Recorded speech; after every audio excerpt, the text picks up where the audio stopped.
Hello there.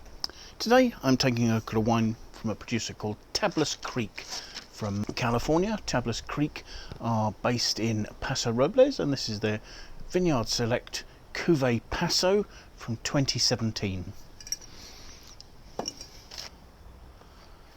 Tablas Creek's producer created as a collaboration between the Perrin family, who've owned Château de Beaucastel in Châteauneuf-du-Pape since 1909, and the Haas family, Robert Haas, their long-term importer into the United States, who'd done so much to build the reputation and the distribution of their brand in the markets in America.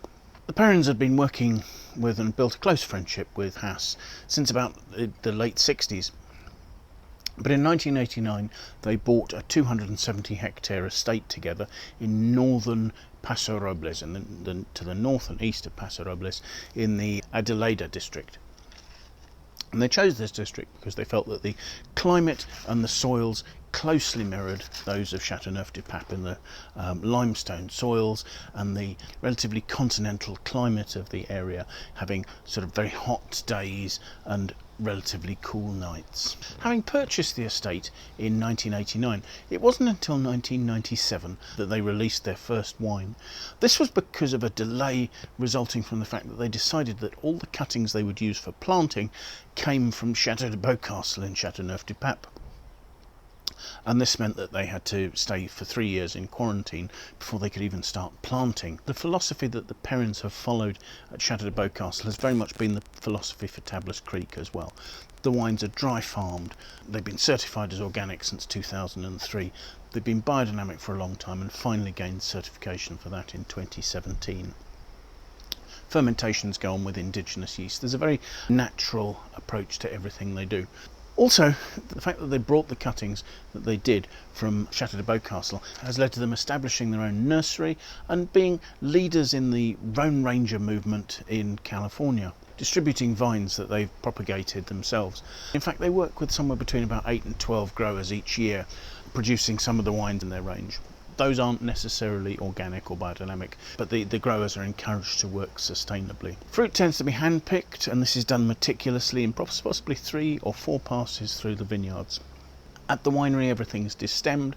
A certain amount of whole berries are left in the fermentation for the reds.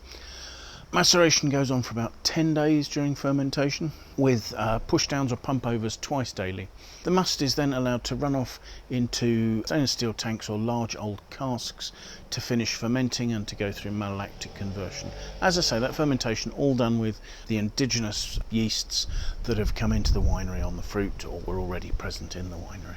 The fruit is picked by block, and the fermentations are done by plot, and those lots are kept separate up until the stage where they're blended and aged together. This particular wine is not one of the more expensive wines in their range, and the fact that it's designated Vineyard Select, I'm unsure if it's actually from fruit that's come from their own estate or whether this is fruit that's been bought in. I suspect it may be bought in fruit, given its Vineyard Select designation there.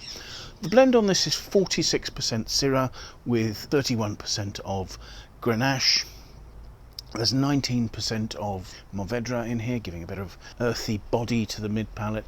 And then, just to give a bit of lift and freshness, there's a variety here called Cunois, and the balance of 4% is made from that. So the blend is not dissimilar to the sort of blends you would see in wines from the southern Rhône. This particular wine evidently ages for 10 months in 1,500 litre foudre, old French oak, just to allow the fruit to marry, not to give necessarily oak influence. So let's see what we make of the wine, shall we? Firstly, there's a lovely bright, medium intensity of lifted, juicy looking purple red colour. Swirling it, it's not particularly throwing any heavy tears in the glass. Given the warm region it comes from and also the Rhône style that it's in, the fact that this is only a 13% alcohol wine is a little surprising, but let's see what we make of it, shall we? So how about the aromas? On the nose, that's got some slightly meaty touches, but it generally is a juicy, opulent red fruit. There's almost sort of a red cherry juice there, very high toned, very bright, very attractive actually, but lifted red fruit. So that's for taste.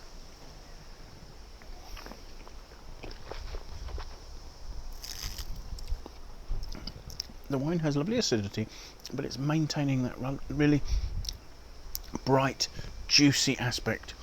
The sort of the freshness that you saw on the nose is coming through on the palate. There's a lifted, vivacious red fruit. This is sort of red cherries, juicy red cherries, touches of raspberry, mulberry. The wine has very smooth tannins.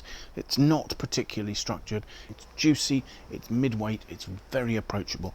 There isn't a particularly spicy aspect. I suppose just at the very finish there's a tiny touch of it, but there's much more lively red fruit that's overwhelming that. The alcohol on the palate seems in balance. The wine is medium bodied to medium full. It's not particularly weighty, it's not particularly drying. I would suspect it's a wine for drinking over the next couple of years. I wouldn't suggest aging it because it's got such lovely, fresh, juicy fruit that it's very appealing now. It's quite a versatile wine, should marry with a wide range of foods, and is not unsuited to drinking on its own because it's got such lovely freshness. There isn't a sort of a drying oak note or a particularly drying spicy note overlaying the whole thing. The flavours are lasting beautifully, and there's a lovely freshness remaining after the flavours have moved on. So thank you very much for watching. I hope you found this interesting. Do please sign up and follow us on YouTube. Do like and share the video. Tell your friends about it.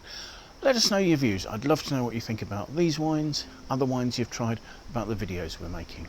But most importantly, I hope you'll manage to find time to join us to watch another tasting video very soon. Thank you very much. Bye now.